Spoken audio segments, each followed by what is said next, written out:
आज जो है मैं इस वीडियो के माध्यम से आपको बहुत ही महत्वपूर्ण जानकारी देने जा रहा हूं, तो आप लोग जो है चैनल को सब्सक्राइब करें और वीडियो के साथ बने रहें। जैसा कि आप लोग को मालूम है कि मैं खुद भी जीडीएस हूं, लगभग 4 वर्षों से जीडीएस के रूप में कार्य कर रहा हूं। डबल हैंडेड बीओ में जीडीएस बीपीएम के पद पे कार्यरत हूँ। तो मैं जो है आज एक्सप्लेन करने जा रहा हूँ कि जो जीडीएस एबीपीएम के पद पे कार्य करेंगे, असिस्टेंट ब्रांच पोस्ट मास्टर के पद पे, उनका क्या काम करना पड़ेगा, उनको क्या क्या प्रॉब्लम फेस होगा, क्या क्या डिफ़िकल्टीज आएगी, सब कुछ बताने जा रहे हैं, क्या फ्यूचर है।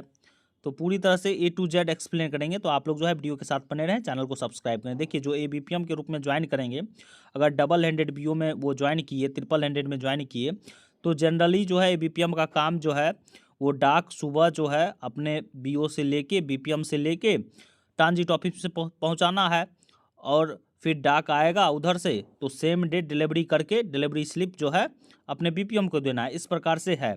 लेकिन जहां आर्टिकल कम आता है, जहां 2 आर्टिकल 4 आर्टिकल आता है, बहुत कम आर्टिकल आता है, तो आपको डिलीवरी करके अपने ब्रांच पोस्ट ऑफिस में बैठना है, ना कि चले जाना है। आपको ब्रांच पोस्ट ऑफिस में बैठना है, बीपीएम की सहायता करना है, असिस्ट करना है। जो बीपीएम डायरेक्शन देगा ब्रांच पोस्ट मास्टर, उसको जो है आपको करना पड़ेगा। पूरी तरह से साफ साफ रूल में क्लियरली मेंशन है। साथ ही साथ डिलीवरी के समय आप भी अवेयर कीजिएगा, खाता कलेक्ट कीजिएगा, सुकन्या का, आरडी का, टीडी का। उतना नहीं टारगेट इम्पोज आपके ऊपर होगा, लेकिन अगर आर्टिकल कम आता है आपके बीओ में, ब्रांच पोस्ट ऑफिस में कम आपका काम है, तो आपको सहायता करना ही पड़ेगा बीपीएम का। इस प्रकार से रूलिंग है।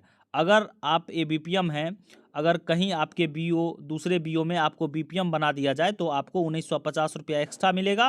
लेकिन आपको बीपीएम का पूरा काम करना पड़ेगा, ऑफिस भी 4 घंटा चलाना पड़ेगा, बैठना पड़ेगा ऑफिस पे, और साथ ही साथ आपको जो है डिलीवरी का भी काम करना पड़ेगा, एबीपीएम का भी काम करना पड़ेगा। मात्र उसके लिए 1950 रुपया मिलेगा आपको। एक और भी है कि आपको अपने डिलीवरी ज्यूरिडिक्शंस में रहना है। मान लीजिए उस बीओ के अंतर्गत जितना गांव आता है, जो आपका डिलीवरी क्षेत्र है, वहीं पे आपको रहना पड़ेगा। साफ साफ क्लियरली मेंशन है। इस प्रकार से है। तो इस एबीपीएम का ये जॉब प्रोफाइल हुआ। अब देखिए प्रॉब्लम क्या है।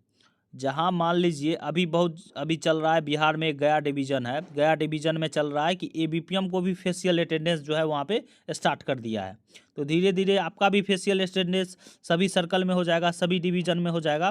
तो आपको फेशियल अटेंडेंस भी बनाना पड़ेगा। और एबीपीएम जो हैं, वो अगर कहीं बीपीएम बनाए जाते हैं, तो वहाँ पे फेशियल अटेंडेंस आपको करना पड़ेगा 10 बजे और 2 बजे, एंट्री के समय और एग्जिट के समय। ये रियलिटी है। फ्यूचर देखिए, अगर सिर्फ एबीपीएम रहते हैं तो ज़्यादा टारगेट का प्रेशर नहीं रहता है एबीपीएम पे, कोई दिक्कत नहीं है, अच्छा है, 4 घंटे का है, बेरोजगार हैं तो अच्छा है, कोई दिक्कत नहीं है, कोई कर सकते हैं। लेकिन अगर बीपीएम बन गए तो फिर प्रॉब्लम ज़्यादा बढ़ जाता है। 1950 रुपया भले ही एक्स्ट्रा मिलता है, लेकिन प्रॉब्लम ज़्यादा बढ़ जाता है। टारगेट का प्रॉब्लम 325 जो है नेट एडिशन 1 साल में चाहिए, बहुत सारा प्रॉब्लम जो है क्रिएट हो जाता है। लेकिन एबीपीएम का खासकर जो है बहुत अच्छा है, सभी जगह बहुत अच्छा है। अब बीट जिसका ज़्यादा होगा, मान लीजिए एक बीओ के अंतर्गत रोज आर्टिकल 30-40 आ रहा होगा, तो उसको परेशानी हो जाता होगा, 4 घंटे में भी नहीं बढ़ता होगा। तो ये सब प्रॉब्लम क्रिएट हो जाता है। और फ्यूचर तो आप जान ही रहे हैं कि जीडीएस के रूप में, जीडीएस बीपीएम हो, एबीपीएम हो, डाक सेवक हो, तीनों जो है अगर 3 साल का सर्विस कंप्लीट होगा, तभी आप एमटीएस एग्ज़ाम के लिए एलिजिबल होंगे। अब जो है धीरे धीरे जो है वहाँ पे भी पोस्ट कम हो रहा है, एमटीएस का, पोस्टमैन का, क्योंकि धीरे धीरे जो है सब फिल हो रहा है, पूरी तरह से पूरा सीट ही फिल हो रहा है। तो नहीं, बहुत ही नंबर ऑफ पॉसिबिलिटी जो है, चांस जो है घट रहा है, यही सब हो रहा है। तो आप समझ गए कि एबीपीएम का जो है जॉब प्रोफाइल ये है। तो अगर वीडियो पसंद आए तो चैनल को सब्सक्राइब करें। Thank you.